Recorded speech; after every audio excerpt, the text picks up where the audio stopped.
જ્યારે ગુજરાતની વાત આવે છે ત્યારે ગુજરાતની બનાસકાંઠાની વાવ વિધાનસભા બેઠકની પેટા ચૂંટણી તેના પરિણામ પર સૌ કોઈની નજર, કેમ કે ત્યાં ખબર પડશે કે વાવની જનતા આખરે કોની તરફ છે।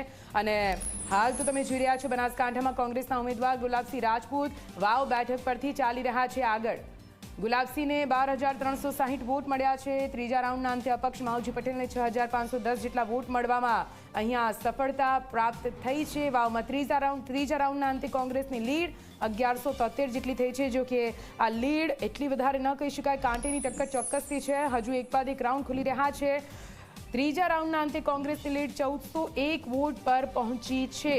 હવે આ લીડ વધે છે કે પછી અહીંયા ભારતીય જનતા પાર્ટી કે પછી અપક્ષ ટક્કર આપવા માટે તૈયાર થાય છે તે જોવાનું રહેશે। પણ હાલ તો જે પ્રકારના આંકડા સામે આવી રહ્યા છે તે આંકડા બતાવી રહ્યા છે કે આખરે વાવમાં શું કંઈ ટ્રેન્ડ સામે આવી રહ્યો છે। વધુ માહિતી સાથે અમારા સંવાદદાતા ગૌરવ સતત ત્યાંથી જોડાયેલા છે। ત્યાંની રાજનીતિ, ત્યાંના ધરાતલ પર જે પણ વાતો વાયદાઓ વચ્ચે જનતાનો વિચાર તેમણે જાણ્યો છે અને હવે પરિણામો સામે આવી રહ્યા છે। સીધા આપની પાસે આવીશું ગૌરવ। એક બાદ એક રાઉન્ડ ખુલી રહ્યા છે। જો કે કોંગ્રેસની લીડ હજુ પણ બરકરાર છે, તેમાં વધારો થઈ રહ્યો છે। શું લાગે છે કે અપક્ષ કે ભારતીય જનતા પાર્ટી આ લીડમાં ક્યાંક ખાડો ખોદી શકે?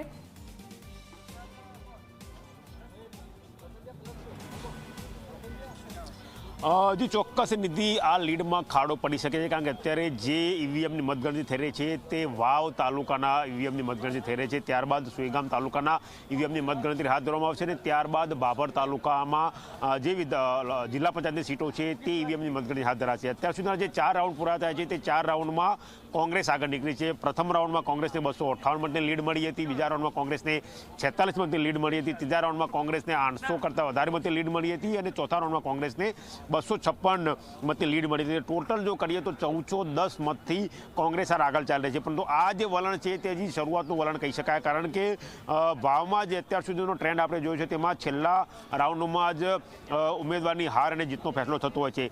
પ્રથમ જે શરૂઆતના તબક્કાના 9 સુધીના કે 16-15 સુધીના રાઉન્ડ છે તેમાં કોંગ્રેસ કેવીને કેટલી લીડ હાંસલ કરે છે, તેના બાદ ભાભર વિસ્તારના જે ગામડા છે, જે જિલ્લા પંચાયતની બેઠકો છે, તાલુકા પંચાયતની બેઠકો છે, એ ઈવીએમ ખોલે એમાં કોંગ્રેસ કેવું ને કેટલું માઇનસ થાય છે તેના ઉપર કોઈ પણ ઉમેદવારની હાર અને જીતનો ફેસલો થશે।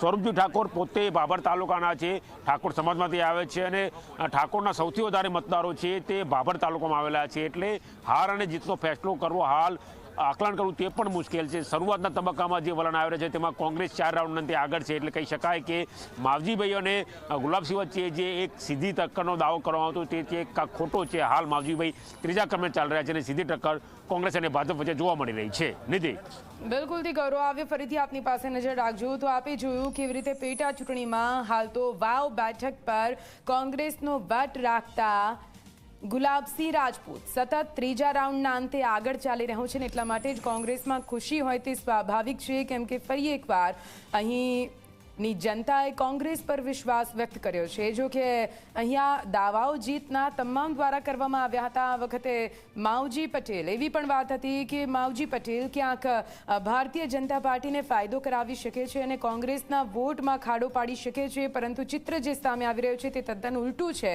જ્યાં ત્રીજા રાઉન્ડના અંતે સ્વરૂપજી 11,000 વોટ પર અટક્યા છે, માવજીભાઈને 6,500 વોટ મળ્યા છે, જ્યારે કે કોંગ્રેસના ઉમેદવાર ગુલાબસિંહ રાજપૂતને 16,000ની આસપાસ વોટ મળ્યા છે અને હજુ પણ એક બાદ એક રાઉન્ડ ખુલી રહ્યા છે।